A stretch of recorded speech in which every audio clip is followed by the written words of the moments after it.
Podem ocupar os seus lugares. Amém. Lá em São Paulo, nós estamos com um tempo muito frio. Ontem estávamos com 7 graus e chuva na igreja. Mas lá é proibido falar contra a chuva. A única oração que nós estamos fazendo lá, e os hinos que nós estamos cantando é: faz chover, Senhor. Porque estamos numa crise de quase, oficialmente, racionamento de água, né? Como o bispo Miguel falou sobre banho, eu não vou dizer quantos dias eu estou afastado desse privilégio. Mas estamos fazendo o trabalho de Deus. O Rio também não está diferente. Chegamos hoje à tarde, em chuva, desde São Paulo até aqui o Rio, aquela garoa, e frio também. Mas aqui neste santuário sempre é frio, né? A primeira coisa que eu fiz é entrar aqui, ele está muito frio. Felizmente temos um sistema de ar-condicionado aqui maravilhoso, né? Porque dizem, quem gosta de frio? Quem gosta de calor? Os teólogos dizem que no céu é frio e que no outro lugar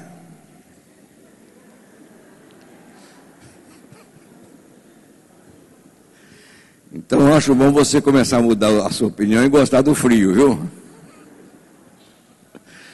Porque quando você sobe acima de 10 mil pés, a temperatura cai a menos 40, menos 50. Então, quanto mais perto do céu, mais frio.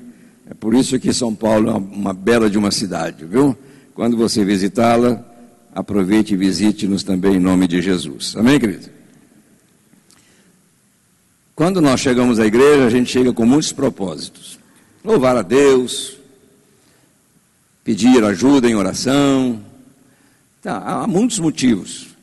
Mas um deles também é importante. Nós chegamos aqui para aprender. Aprender alguns segredos de como viver melhor, de como servir melhor, de como nos adaptar melhor a esse sistema que envolve a nossa vida, o nosso mundo. E hoje eu quero desafiar você a fazer algo que para muitos de nós é um pouquinho complicado, mas não é impossível, porque nós cremos num Deus do impossível. Então, se a gente crê nele, ele pode nos ajudar a fazer coisas impossíveis também, não é verdade? Ou pelo menos coisas difíceis. Abra conosco aqui no livro de Atos dos Apóstolos. Quero ler o capítulo 8 e verso 1. Atos dos Apóstolos, capítulo 8, verso 1, a primeira parte deste texto, que diz assim: e Saulo estava ali, consentindo na morte de Estevão. E Saulo estava ali, consentindo na morte de Estevão. Quero fazer a leitura também de Atos 9, a partir do versículo 10. Enquanto isso, Saulo ainda respirava ameaças de morte contra os discípulos do Senhor. Dirigindo-se ao sumo sacerdote, pediu-lhe cartas para as sinagogas de Damasco, de maneira que, caso encontrasse ali homens ou mulheres que pertencessem ao caminho, pudesse levá-los presos para Jerusalém.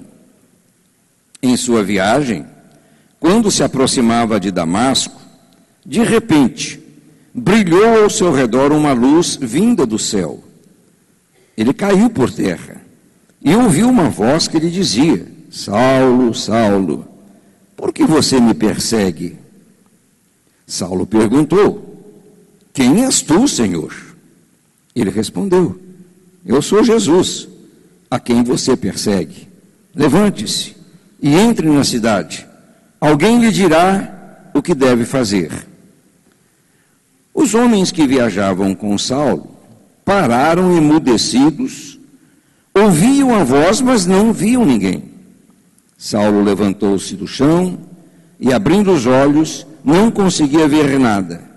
E os homens o levaram pela mão até Damasco.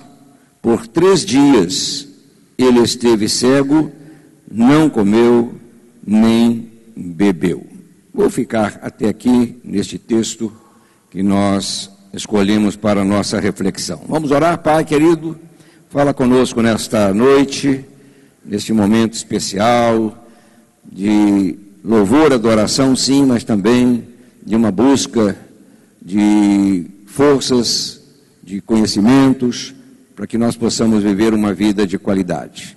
Usa-nos segundo a tua vontade e prepara o coração do teu povo para entender este recado em nome de Jesus. Amém e amém. Vocês todos sabem, nós sabemos, quem gosta da palavra de Deus, que há na Bíblia histórias magníficas, histórias impressionantes, histórias que muitas vezes chegam até a nos assustar pela maneira como elas aconteceram, estas histórias. Se a gente para e somos assim muitas vezes levados a passar rapidamente por textos que nós já conhecemos, sem meditar. Por exemplo, eu estava tentando outro dia entender, porque vi uma reportagem sobre o Mar Vermelho, como aconteceu, como o povo atravessou, e a gente vai à Bíblia para ler, e eu fiquei me perguntando, mas como é possível, né? Cerca de 3 milhões de pessoas passarem por um lugar onde antes havia água, né? E de repente eles avançam a pé enxuto. Como é possível fazer uma coisa dessa? Parece mais vamos dizer assim, uma peça, né, hollywoodiana, né, do que, na verdade, um acontecimento espiritual. Para mim, essas histórias mexem com a minha razão. É um desafio à minha razão e um desafio à minha capacidade de entender algo que foge da nossa lógica. Quem assistiu o filme de Moisés, já antigo, né, vê aquelas cenas, se maravilha, muitas vezes a gente chora, mas você já imaginou uma cena de fogo? A Bíblia diz que Deus escreveu com o seu dedo numa tábua de pedra. Como é possível uma coisa dessa? Como é que Moisés entendeu isso naquele momento? Vendo a pedra sendo queimada com fogo, Deus escrevendo. Realmente são histórias lindas, maravilhosas, mas que mexem com a nossa razão, né? Como eu poderia citar N situações aqui, os amigos de Daniel, como é que eles conseguiram ficar dentro de uma fornalha 7 vezes acesa, saírem sem ter nenhum cheiro de fogo? Como é possível? Estava vendo essa notícia triste que caiu sobre o país ontem, né? Um dos bombeiros que estava ajudando lá, comentando, né, que ele via as pessoas, aquelas que estavam em terra, ainda crianças, né, queimando, né? Ele viu pedaços de pessoas espalhadas ali. Um incêndio incinera, acaba, queima, né? Como é possível 3 jovens entrar dentro de uma situação daquelas e saírem ilesos? São histórias que mexem com a nossa razão. Eu estava lendo um artigo, mais um estudo a respeito de 2 autores teólogos sobre a experiência de Jonas. E ambos os autores estavam dizendo que não era possível, e não é possível, que um peixe, seja ele grande, seja um monstro marinho, seja uma baleia, engula um homem, e que o homem consiga viver dentro do peixe com vida durante 3 dias. Ele dizia, o que aconteceu foi que Jonas foi colocado na abóbada da boca do peixe. Ele não foi engolido, ele ficou ali, né? Nessa cavidade maior. Não foi engolido, ele não teria como suportar o suco gástrico daquele animal marinho durante 3 dias. Mas você vai na Bíblia, a Bíblia diz que Jonas foi engolido. Se foi engolido, passou pela garganta. Não é verdade? Se foi engolido, desceu. Se foi engolido, foi lá no ventre. E foi lá naquele emaranhado de ervas que ele acordou e começou a orar, né? Um lugar meio estranho para oração, mas foi lá. Então, essas histórias, por mais incríveis que pareçam, mesmo mexendo com a nossa razão, com o nosso intelecto, elas são verdadeiras. E a gente tem que entender como isso funciona. Nessa experiência que nós lemos aqui, de Saulo de Tarso, e desse homem chamado Ananias, nós podemos também parar um instante, porque para mim é uma história impressionante. É uma história que incomoda a minha mente, mexe com o meu coração, provoca em mim reações que eu fico me perguntando, será que isso realmente aconteceu? Isso acontece, queridos, porque nós temos uma inclinação, eu digo nós, seres humanos, nós temos uma inclinação muito grande. E essa inclinação diz respeito a esse sentimento de recusa que muitas vezes toma conta de nós e que nos faz afastar de certas situações, de certas pessoas que não leem, que não recitam a nossa cartilha. Muitas vezes a gente se afasta de certas pessoas que não estão dentro do nosso padrão de vontade. A gente então deixa essas pessoas de lado. E esse texto me fala a respeito disso. E infelizmente na igreja, essa prática ainda é muito comum. Isso porque nós nos esquecemos com muita facilidade da nossa posição. Afinal, quem somos nós? Será que somos apenas crentes? Será que somos apenas vocacionados para os céus? Ou será que nós temos algo mais para fazer aqui na terra? Será que nós pertencemos apenas a uma associação religiosa? Será que a nossa confissão de fé não é muito mais do que apenas uma garantia para estarmos com Deus eternamente nos céus? Se fosse assim, Deus já teria nos levado há muito tempo, porque Ele corre um risco muito grande de me deixar aqui. Corre um risco muito grande. Ontem, dia 13 de agosto, eu fiz 47 anos de ministério. 47 anos trabalhando.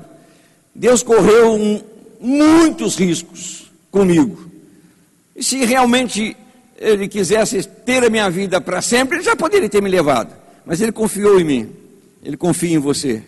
E Ele espera que nós cumpramos tudo aquilo que Ele determinou para nós vivermos uma vida realmente abençoada, né? Seja em que situação for, Deus acredita que através da nossa participação, da minha e da sua, a gente tem condições, queridos, de melhorar esse nosso pequeno mundo, de melhorar este ambiente onde nós vivemos, seja ele a nossa casa, o nosso trabalho ou a nossa igreja. Fazer do ambiente onde nós vivemos um ambiente mais acolhedor, mais justo, mais digno, mais abençoado. Eu leio tudo isso nesse texto que nós acabamos de mencionar. Pense um instante comigo. Pense um instante. O que deve ter passado pela cabeça de Ananias quando ele ouve um chamado, quando ele ouve um recado do Senhor, quando ele recebe uma missão de ir ao encontro de um homem que na época era temido por todos? Pense um instante. Essa é uma história tremenda. O que se passou na cabeça desse homem, desse discípulo, quando ele ouve de Deus esta recomendação? Nós lemos aqui em Atos 8:1. Começa dizendo, e Saulo estava ali. Ali aonde? No apedrejamento de Estevão. O primeiro mártir estava ali sendo sacrificado. Saulo estava ali guardando as roupas daquele discípulo. Saulo estava ali consentindo na morte de Estevão.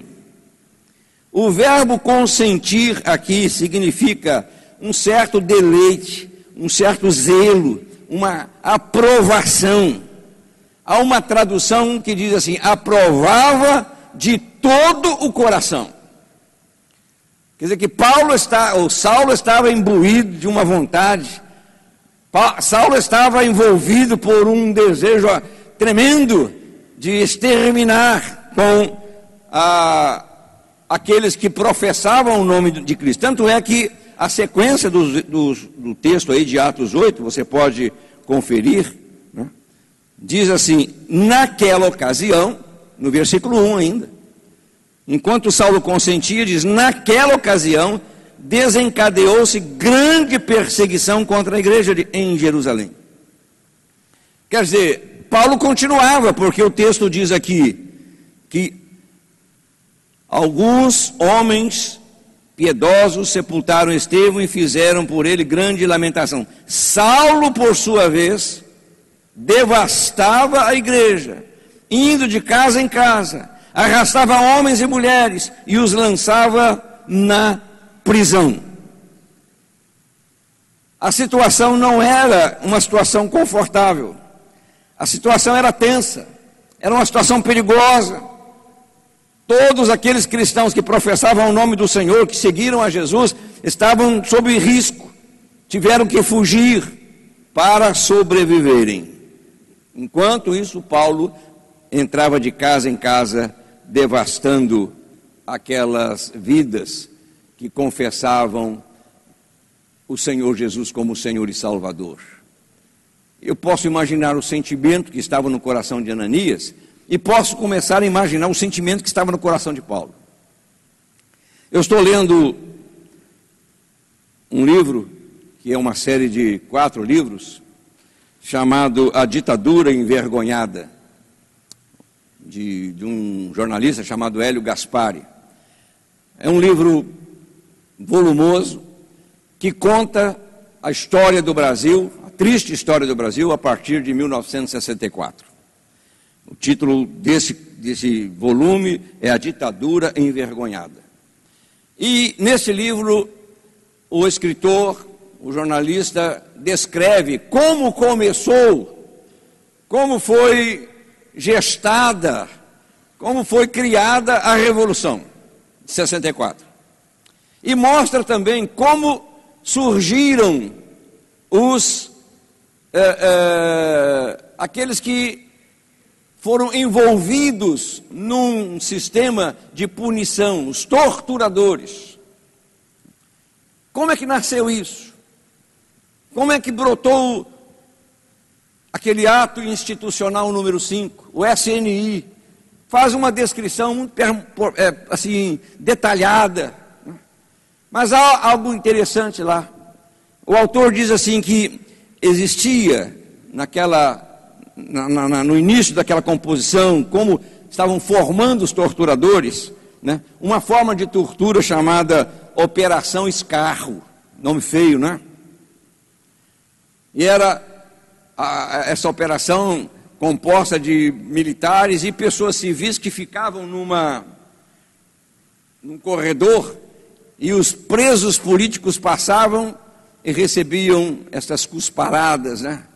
Eles cuspiam, zombavam, e o autor comenta que faziam aquilo numa insensibilidade muito grande. Parece que havia assim, um desejo mórbido de humilhar os presos, de vilipendiar os presos, né? Eu fico imaginando como é que esse Saulo se sentia, talvez até com um sorriso no rosto, vendo Estevão sendo sacrificado. Mas eu me coloquei no lugar de Ananias. Eu disse: como é que Ananias reagiu? Eu li com você aí, neste capítulo 9. Veja o que diz aí, ainda no versículo 10, que nós não lemos. Em Damasco, havia um discípulo chamado Ananias. O Senhor o chamou numa visão: Ananias. Eis-me aqui, Senhor, respondeu ele. O Senhor lhe disse: vá à casa de Judas, na rua chamada Direita, e pergunte por um homem de Tarso chamado Saulo. Ele está orando.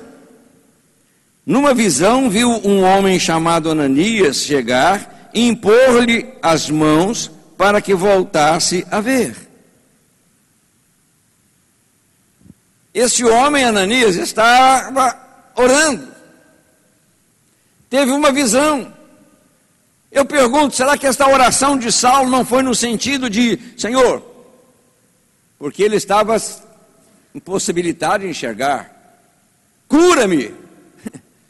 Falava ao seu Senhor, ao seu Deus, o conceito que ele tinha de Deus, para que eu possa voltar a fazer o meu trabalho, que era o de perseguir, de matar, de aprisionar os cristãos. Será que Saulo não estava orando nesse sentido?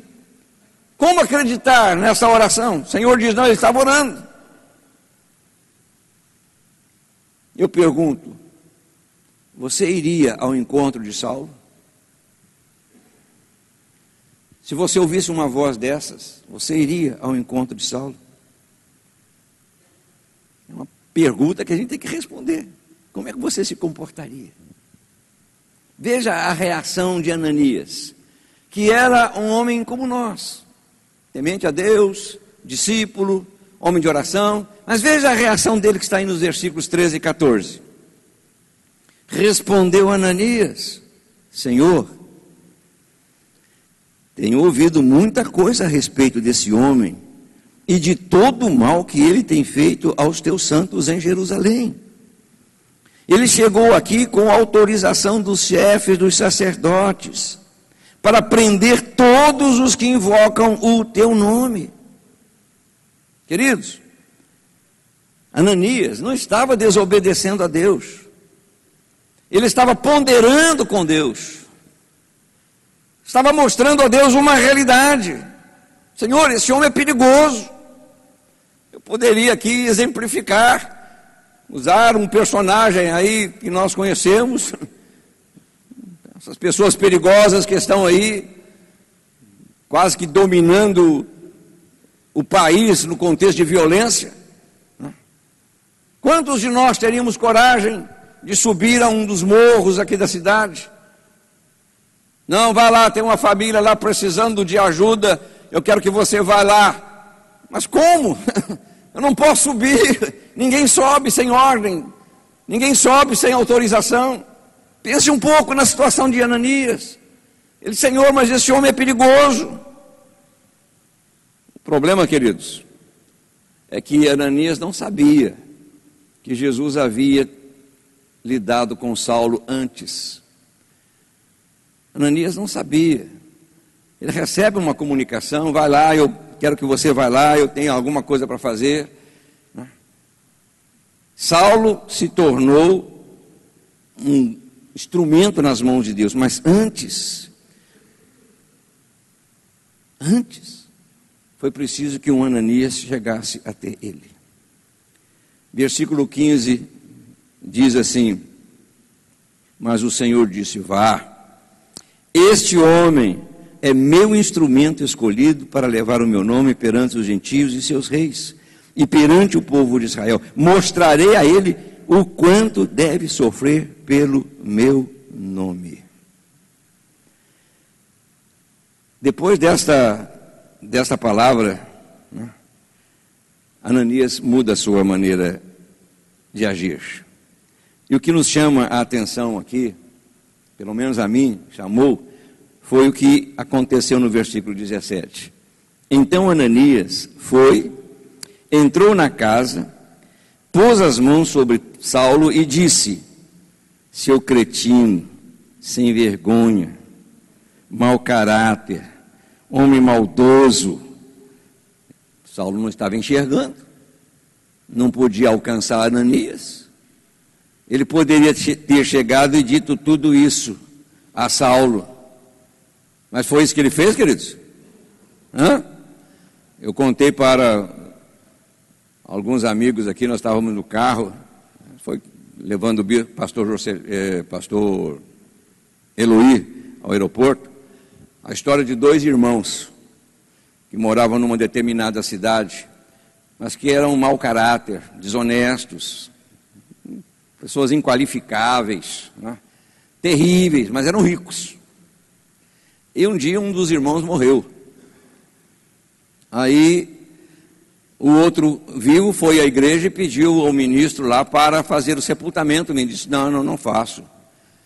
Testemunho de vocês aqui na cidade é horrível, vocês nunca ajudaram ninguém. Não faço. procure outro, mas eu não faço. Aí ele enfiou a mão no bolso, tirou uma quantia muito grande de dinheiro e disse: olha, eu pago o senhor para fazer. Conquanto o senhor diga que o meu irmão era bom e que meu irmão era santo. O ministro pensou: tá bom, deixa comigo. Pegou o dinheiro e na hora do sepultamento, lá no caixão, ele chega e diz assim: queridos, nós estamos aqui para devolver ao pó o que deveria já ter sido devolvido há muito tempo. Este homem que está aqui no caixão era um mau caráter, um sem vergonha, um desonesto, e isso, desfilhou lá um monte de elogios, e o irmão do outro lado perplexo. Aí ele disse: mas em comparação com o seu irmão, ele era um santo. Quer dizer, ele ganhou o dinheirinho dele tranquilo, né? Mas é assim. Ananias poderia ter chegado lá a Saulo e dito tudo aquilo, porque ele falou com o Senhor: Senhor, este homem veio aqui com cartas, com ameaças, ele fez isso, ele fez aquilo. Ananias estava com a cabeça fresca com respeito ao consentimento de Paulo à morte de Estevão, mas não foi isso que ele disse. O que Ananias disse, querido? Irmão Saulo, irmão, jogou por terra todas as barreiras. Depois que o Senhor falou com ele, ele chega e diz: irmão Saulo, o Senhor que lhe apareceu, aí Ananias tem a revelação, o Senhor que apareceu no caminho por onde você vinha, enviou-me para que você volte a ver e seja cheio do Espírito Santo. Saulo foi tocado por Jesus e tornou-se um instrumento que mudou o mundo e que chegou até nós essa mudança. Mas antes, queridos, Saulo foi tocado por Ananias, e foi isso que me chamou a atenção.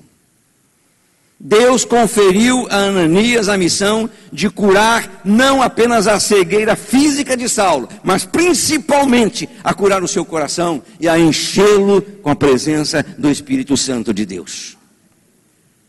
E há uma mensagem muito forte aqui nessa experiência de Ananias e Saulo de Tarso. Ao meu ver, Ananias tinha o direito de rejeitar aquela missão. Senhor, é muito perigoso. Mande então uma comissão comigo. Mande então uma escolta comigo. Eu sozinho eu não vou. Não, ele foi sozinho. Paulo tinha a sua ideologia formada, a sua convicção religiosa formada. Era um homem inatingível, tinha uma personalidade muito forte. A gente depois passa a conhecê-lo pelas suas cartas. Tinha uma convicção muito forte daquilo que ele precisava fazer. Mas Deus chama um discípulo que estava orando e diz: vai lá, faça esse trabalho, toque em Saulo. E Ananias chega e coloca por terra todas as barreiras e chama Saulo de irmão.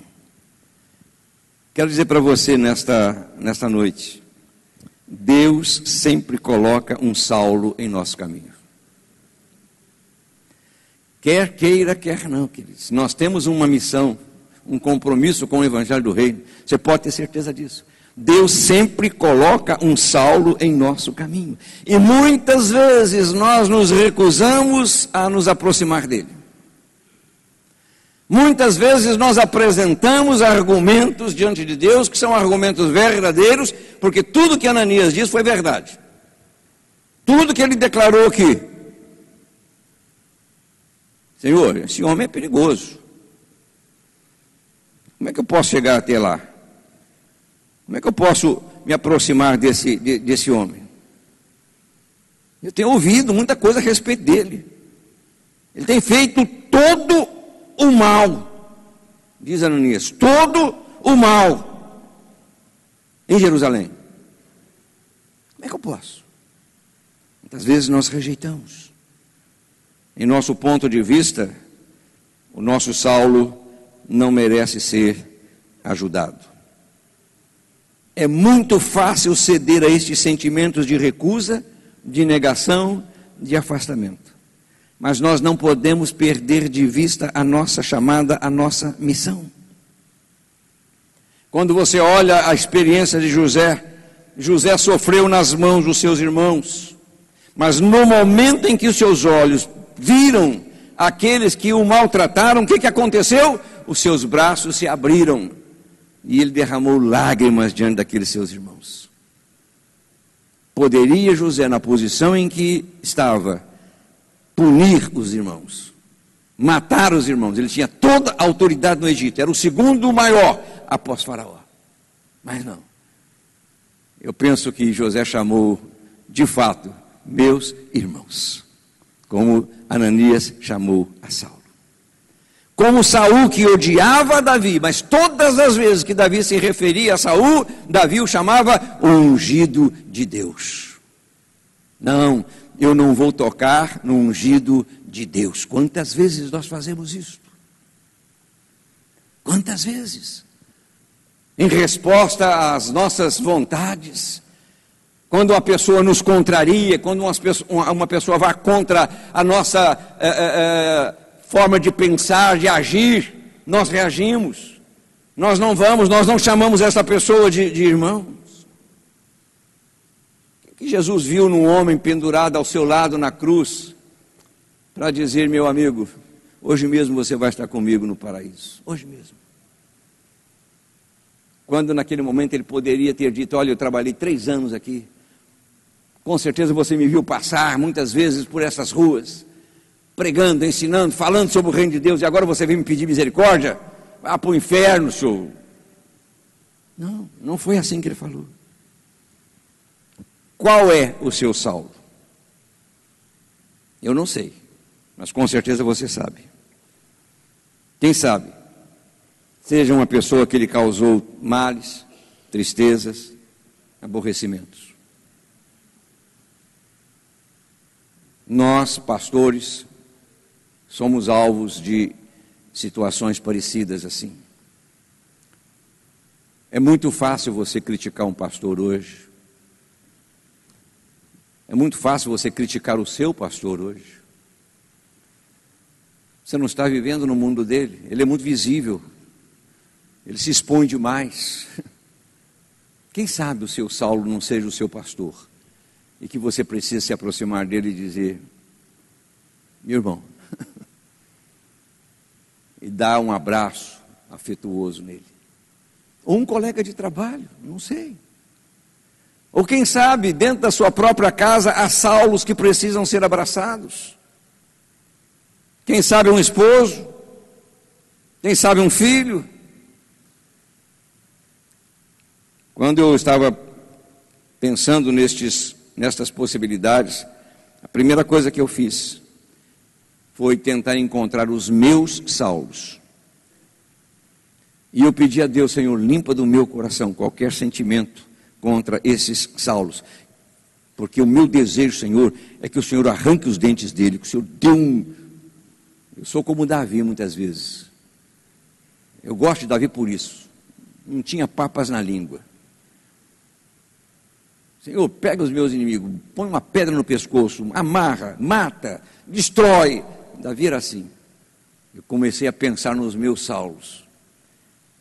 Mas alguns Saulos eu não tenho como falar. Talvez você tenha Saulos que já estão fora do seu alcance. Então fale com Deus, Senhor. Limpa o meu coração.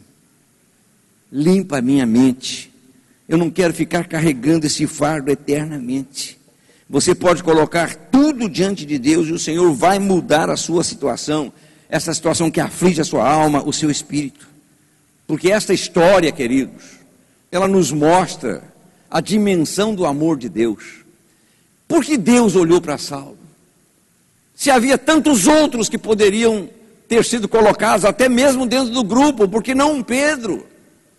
Por que não um João? Por que não um Tiago? Que eram homens importantes. Porque Deus vai pensar um homem complicado como Saulo? Porque Deus quer que nós hajamos da mesma forma. Deus quer alcançar pessoas que talvez sem a nossa intervenção jamais serão alcançadas. O amor de Deus quebrou todas as barreiras. O amor de Deus colocou por terra toda aquela pretensão de Paulo de matar, de destruir, de fazer prevalecer a sua ideologia religiosa. Foi esse amor de Deus que apagou a triste imagem de Estevão.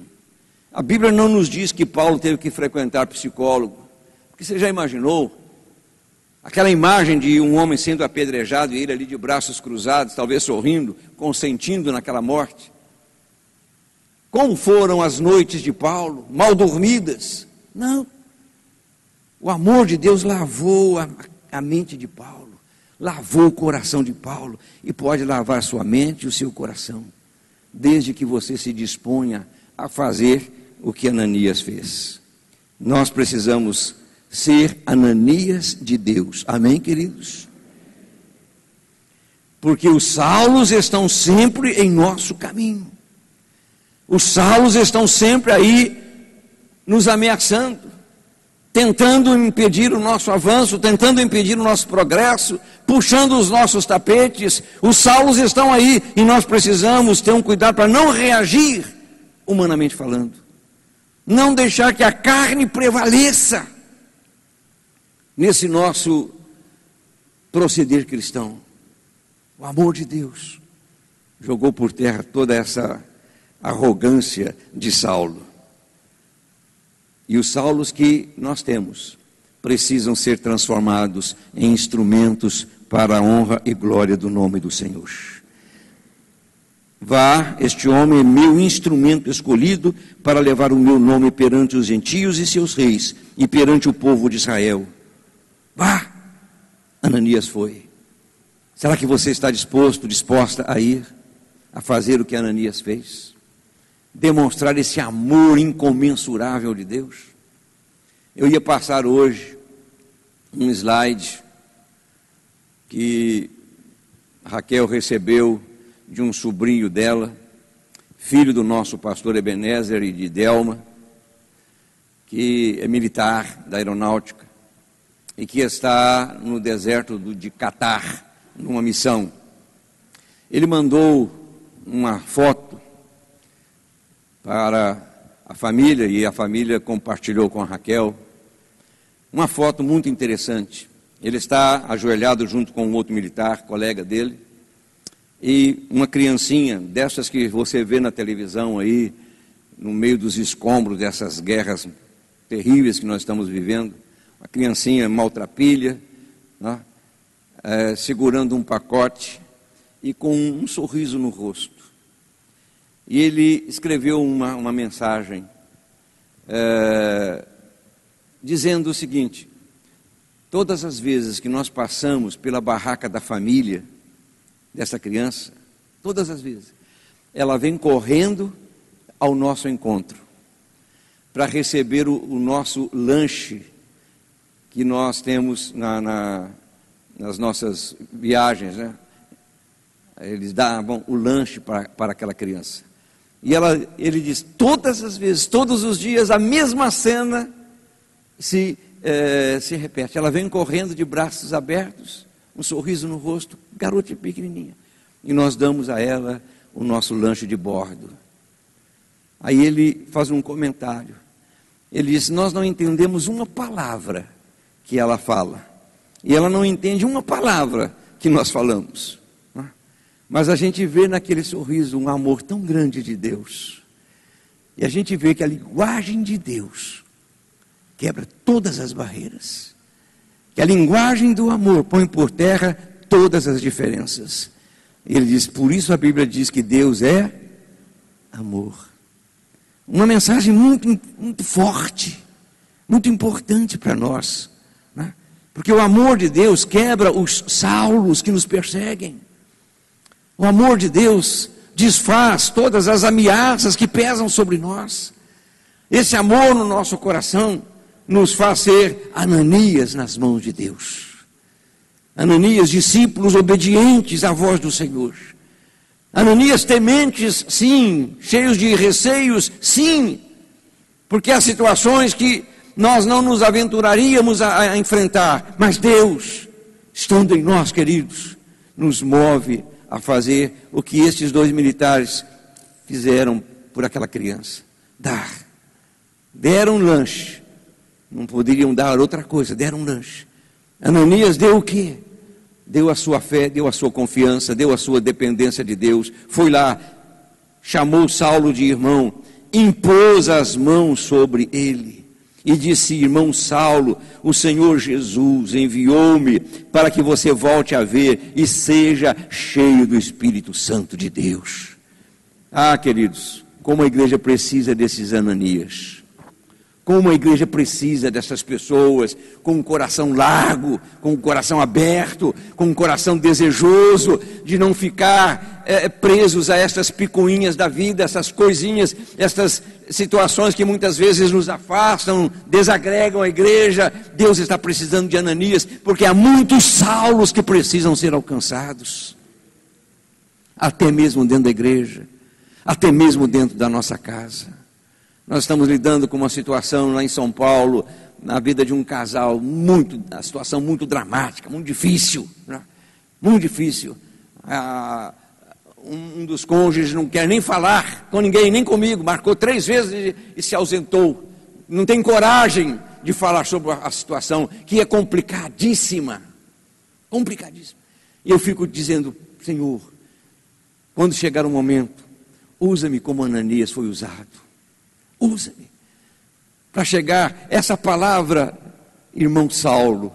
Acho que deve ter mexido com toda a estrutura emocional de Paulo, que ele jamais imaginava ser aceito, ser recebido naquela comunidade como foi. Irmão Saulo, quantas vezes a gente encontra estes Saulos dentro da nossa casa, da nossa sala, dentro do nosso trabalho, e nós nos recolhemos, afastamos as nossas mãos, deixamos de ajudá-los.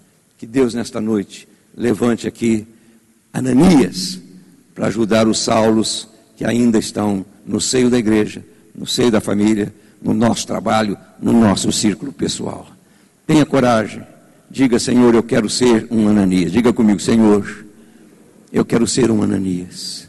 Usa-me como usaste o discípulo Ananias. Faça isso em nome de Jesus. Vamos ficar de pé e vamos orar, queridos. Espero que você tenha entendido este ato de amor, esta entrega de um homem nas mãos de Deus, que mudou radicalmente o cristianismo da época. Sem Paulo nós não estaríamos aqui com estas cartas, com estas orientações, com as doutrinas que nós temos. Foi um Ananias que provocou tudo isso. Quem sabe você vai ser um Ananias para mudar a estrutura da sua casa, da sua família, do seu trabalho, enfim, da sua igreja, Quem sabe que nós tenhamos a coragem de ir ao encontro, se o Senhor nos mandar ir. A gente vai em nome dEle, e no nome dEle, estes Saulos vão ser transformados e cheios do Espírito Santo do Senhor. Coloque a sua mão no seu coração um instante. Pai amado, Pai querido, eu fui fiel à palavra que o Senhor colocou no meu coração, na certeza, Pai, de que assim como na nossa igreja em São Paulo, na igreja em que nós pastoreamos, a tua igreja lá, há Saulos como há Ananias. Nós cremos que aqui também, Senhor, há pessoas que precisam de receberem um carinho maior, uma aproximação maior. Há pessoas que precisam colocar por terra as suas vontades, os seus desejos, as suas ideologias, a sua forma de pensar e de agir. Isso não pode ser feito por imposição, tem que ser feito por amor. É o amor que quebra as barreiras, é o amor que nos aproxima de pessoas cuja língua nós desconhecemos. É o amor que move as tuas mãos. Não é à toa que a Bíblia o define como Deus é amor. Deus é tudo, porque o amor é tudo. Sem amor, nada existe. O amor é. Pronto, ponto final. Sem amor, não há como viver. que haja um despertamento nesta noite.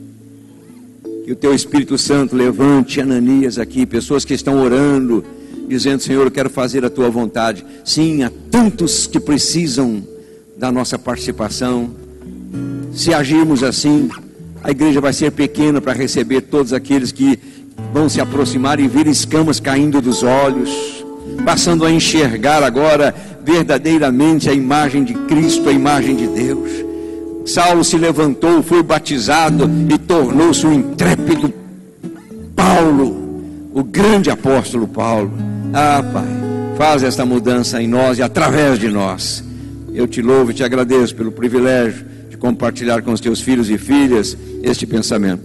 Recebe a nossa graça, a nossa honra, o nosso louvor, mas abençoa todos que estão aqui e que todos sejam, ó Deus, usados poderosamente nas tuas mãos. Nós oramos e te entregamos este momento em tuas mãos, em nome de Jesus. Amém e amém. Você pode dar um aplauso ao Senhor como um sinal de alegria, de motivação, de reconhecimento por tudo o que aconteceu. Amém. Que Deus abençoe vocês. Bispo Pastor Fernando. Louvado seja Deus. Só nos resta agradecermos ao Senhor. Quero convidar você mais uma vez a levantar as suas mãos. Senhor, nós te rendemos graças, Senhor, e louvamos o teu nome por esta palavra que penetrou em nosso coração. Pedimos a Deus, tenha misericórdia das nossas vidas, que não sejamos somente ouvintes da tua palavra, mas que sejamos praticantes dela, Senhor. Que possamos praticar aquilo que aprendemos nessa noite. Abençoa a vida do Bispo Tito, Senhor, dando-lhe graça, saúde, força, a sua esposa irmã Raquel, a sua responsabilidade. Nós te louvamos, Senhor, por esse privilégio. Pedimos a tua bênção no retorno até nossos lares. Seja conosco, Senhor, dá-nos uma noite abençoada por ti, e que o dia de amanhã seja um dia de vitória, e que o teu nome seja glorificado, em nome de Jesus. Amém e amém. Boa noite, meus irmãos, vão em paz. Que Deus vos abençoe rica e abundantemente.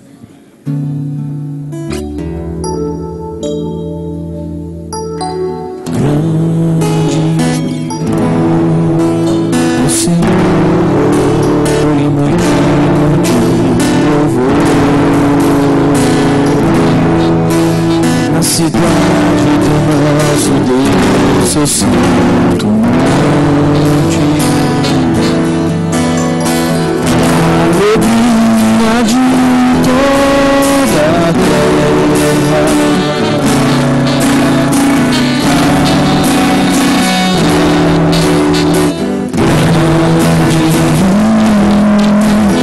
Senhor, estamos a